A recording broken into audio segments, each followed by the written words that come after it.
When my parents told me that we were going to the country, I was always over the moon with happiness. I liked spending time away from the city, from all this urban bustle, polluted, smoggy cars, air, and all that. One night I stole our own car to take the local girls for a ride. So you can say that I got behind the wheel for the first time here, although then I got a serious conversation from my father. But I had a great walk then, so everything was justified. I even missed those carefree days a little. I was most proud of our house, or rather, I would even say a full-fledged mansion. Imagine walking past the wooden houses of your beloved neighbors to your hefty 2-story brick monastery. It was a great time. So much water has flowed since then. It's like we didn't live either. It all started in this village. Everything will end in this village. My parents, Rebecca and Jack, are very successful people. When my father was 22 and my mother was 18, they had me, James. My father's a businessman. Later, my mother turned into an important bird, worked in the legal field for a while, as well as now, and soon took the place of the boss. He sits in the main office and directs. I decided to follow in her footsteps and plunged headlong into the world of law. In general, as you can understand, our family is well provided for, and in general, we did not need anything. However, there was still something missing in the family.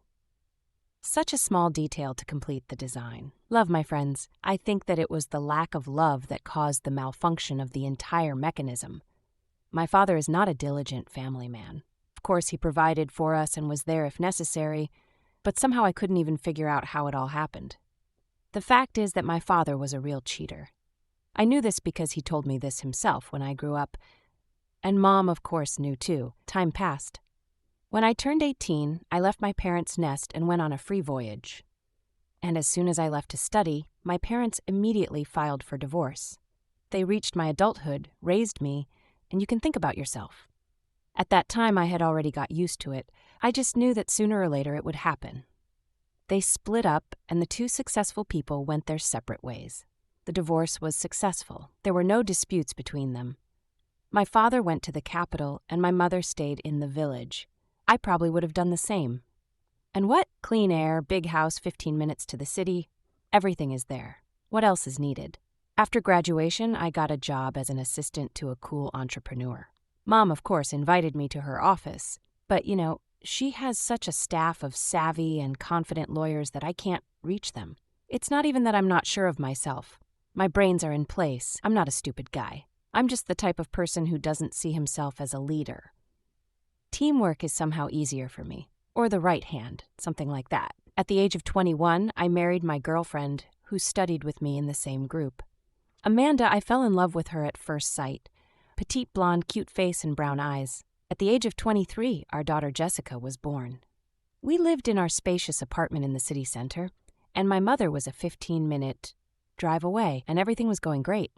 Even my father came to see my granddaughter. Mom visited us from time to time. If possible, we will go to her. There's also no problem with Amanda. I'm 28 years old now. Amanda and I were going to the village for Mom's birthday. We left Jessica with Amanda's mom, and soon we were on our way to the celebration. Barely parking at our family home, we got out of the car. It's going to be a fun night, judging by the number of cars here. On the threshold of the house, my mother met us. At the moment, she turned 46, and you know what? It was the standard of female beauty. I always paid attention to her appearance and was always surprised. She didn't seem to do sports. She didn't go on diets, but her shape, you can just drool. Brown wavy hair, a radiant smile. She said some nice things to each other and headed for the table. It's nice to see that Mom keeps the house in good condition. Clean and cozy, I would even say. All the furniture here is probably my age, but they look like new. And in general, apart from new household appliances, nothing has changed. On the second floor, there was my mother's bedroom with a bathroom.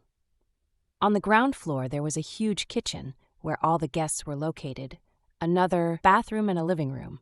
And after all the greetings, several glasses of whiskey, congratulations, conversations, I went to my den with a glass of the aforementioned drink.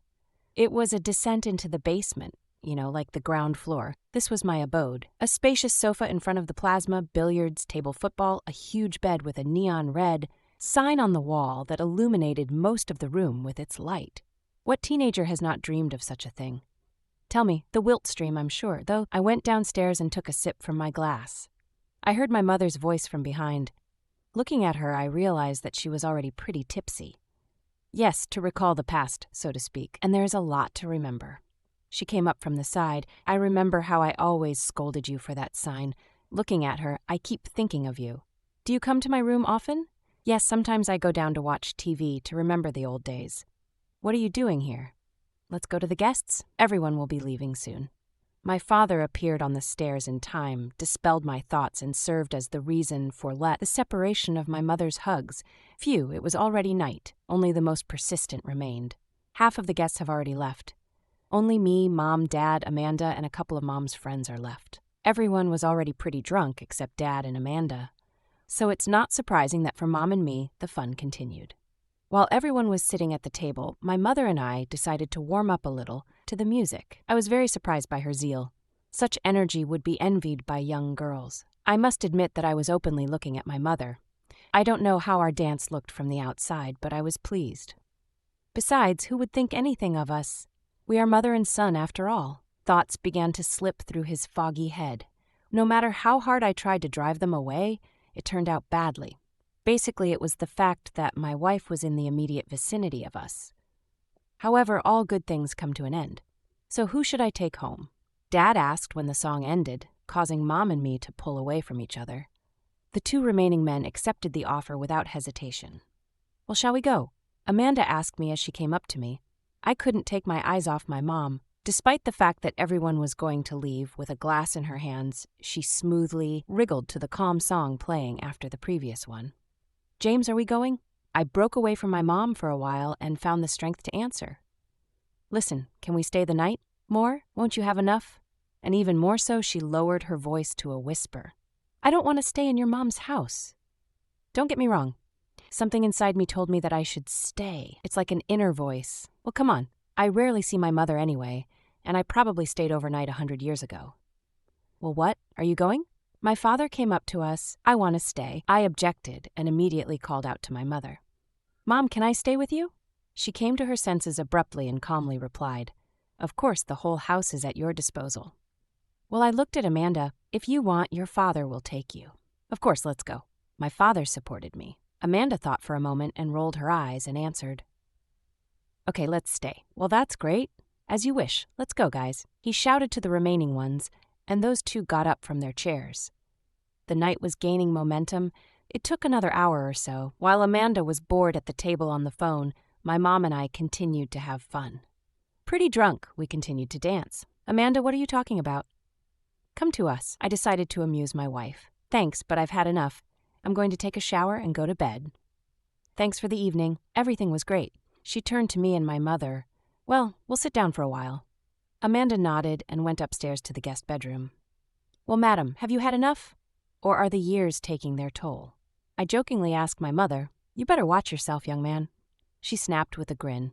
Then I suggest we go down to my room and continue the fun there so that Amanda doesn't get in the way of music. Come on, I don't mind. We took the rest of the alcohol, some snacks, and staggered down to the basement. The fun continued. With energetic music and dim lights, we warmed up our bodies in the dance. Aren't you tired yet? I asked mockingly. When I drink, I always want to move around. She answered joyfully. I haven't danced like this for a long time. How long has it been? Probably since my youth. Well, you'll give the young ones a head start, a purely male opinion. I am pleased. She smiled playfully and turned her back to me again. How long have I been waiting for this? The music had long since changed to another one, but we still continued at the same pace. We were already moving without paying attention to the song. I didn't understand what we were doing, but I couldn't stop it. I'm not familiar with such dances, she said. We danced like that for a few more minutes. But then the most embarrassing moment in my life happened. We got too carried away dancing and made love. I couldn't believe it. At that time, Amanda was sleeping in another room. I don't remember exactly how long it lasted. Shame. The first feeling that came over me was shame. Alcohol no longer clouded the mind so much, and the barriers of moral principles began to rise again instantly. James, wake up. I opened my eyes and jumped up abruptly. My wife looked at me with puzzled eyes. What are you doing? What is it? She asked, perplexed. Where's Mom? I looked around the room. Nothing betrayed or hinted at the sin committed with my mother. At first, I thought I was dreaming, but after sniffing around, he's sleeping in his room upstairs. And what's that smell? "And why did you decide to sleep here?" Amanda answered and asked, "What have you been doing here?" "Me, God, what about us?" The realization hit me like an avalanche. I was ready to fail in one place. "Okay, let's go take a shower and get ready. We'll have to pick up Jessica from Mom." I took a quick shower, packed up, and hoped to find my mom at the kitchen table. And my surprise, I did not notice her. Having had a hasty breakfast, I was still waiting for Mom to come down to us. But when about half an hour had passed, "Let's go." "We won't wake her up when she oversleeps. Call her," Amanda suggested. I was rushing between two fires. On the one hand, I wanted to leave as soon as possible, and on the other hand, I wanted to see my mother. But the first one still took off. 10 minutes later, we left the village. 2 weeks later, my relationship with my mother became very bad. We couldn't be in the same room together. And as soon as I tried to start a conversation about that night, Mom just got mad and almost sent me away. Over the course of the month, we met less and less often. We have completely cooled off towards each other.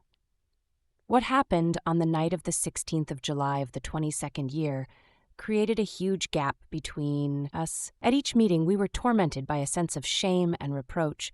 All attempts at conversation were in vain. Normally, we saw each other only a couple of months later at a family dinner in the village, and then we didn't sit for long. Suddenly, my mother felt sick at the table. She turned pale and ran to the bathroom, covering her mouth with her hand. About 3 months later, we learned the news that Mom had put the house up for sale, and she had gone somewhere without saying a word to anyone. I am still plagued by feelings of guilt and shame, probably like her.